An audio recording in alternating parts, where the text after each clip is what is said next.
C'est une randonnée mythique, exigeante et unique.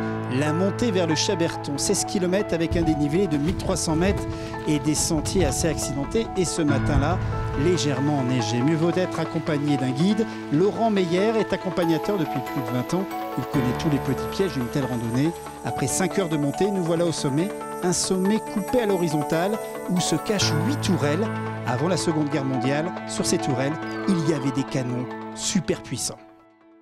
C'était donc des canons de 149 mm. C'était des canons normalement qui étaient destinés à la marine. Et puis donc les Italiens en 1905 ont choisi de monter 8 gros canons de 149 mm pour les positionner là avec une portée de tir de près de 18 km. Donc c'était quand même une puissance de feu de la part des Italiens qui était assez incroyable.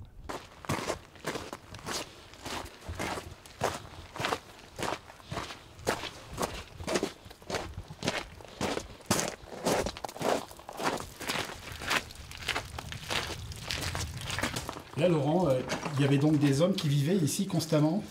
Alors ouais, on avait une garnison de 320 alpini, donc Guardia alla Frontiera italien, qui était basée donc dans d'énormes casernements qui sont un petit peu en dessous.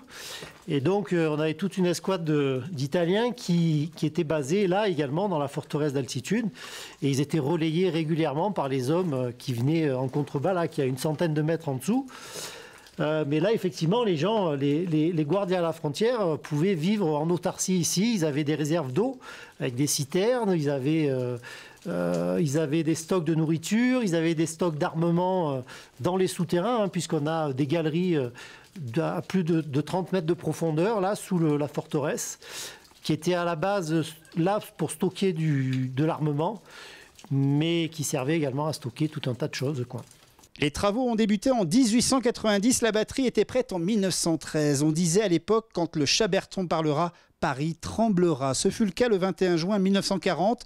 Le Chaberton tira sur les Français des centaines de coups. Le lieutenant Didier ordonna de tirer avec du mortier Schneider 280 mm à partir de tourelles placées sur les hauteurs de Briançon. Le premier coup détruit le téléphérique italien et après 3 jours, le fort des Nuages fut détruit, faisant 10 morts du côté italien. On parle encore d'une victoire dans la défaite, car certes, les chasseurs alpins français ont gagné cette bataille, mais l'armistice a permis aux Italiens d'occuper Briançon.